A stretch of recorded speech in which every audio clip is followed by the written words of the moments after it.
So I would like to start with the very important country in the regions that we'll discuss right now. It's Turkey, and I will add some more information and we will start our discussion if you don't mind. So I want to begin, as I said, with Turkey. Now, all May, many countries looked after presidential and parliament elections in Turkey, which Recep Erdogan won.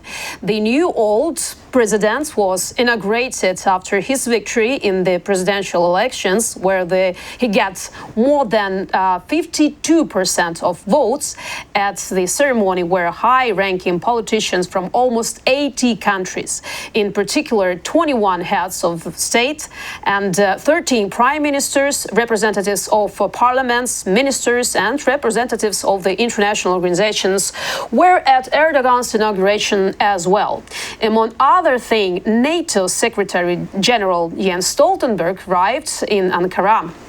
The next day, Erdogan presented his new government, where only 2 ministers left from the previous one. So my question is, first one, what can be expected from Turkey in politics? Well, I guess nothing will fundamentally change because Erdogan was campaigning on preserving all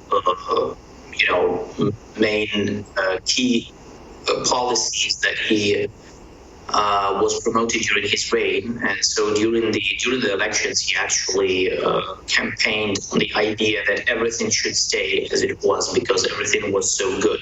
So this was his main message to the Turkish society when he was organizing his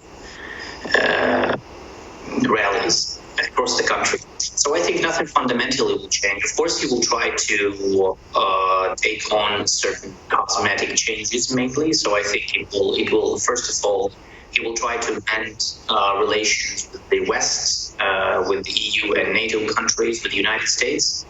And I think that the appointment of Hakan Fidan, who was the head of Turkey's intelligence agency, and now he will head the Ministry of Foreign Affairs, I think this appointment clearly shows that Erdogan is willing to partly restore relationship with the United States, with Washington and Paris and Berlin. And also, I think he will try to bargain more and reach an agreement about Sweden and Sweden's accession into NATO. I think this will happen. It's just a matter of time and a matter of appropriate price for Erdogan that he will accept. I'm sure that he will accept it.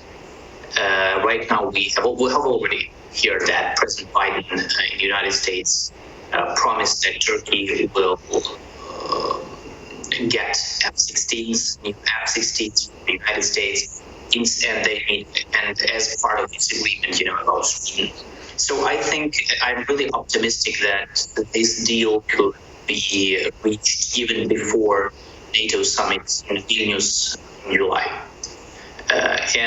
But otherwise, I don't think that Turkey will change its foreign policy towards Ukraine and Russia, because the position that they got themselves into and that they more or less decided to stand, to formulate this balancing act between Russia and Ukraine is something that is, let's say, it's pretty much good for Turkey from their national interest point of view.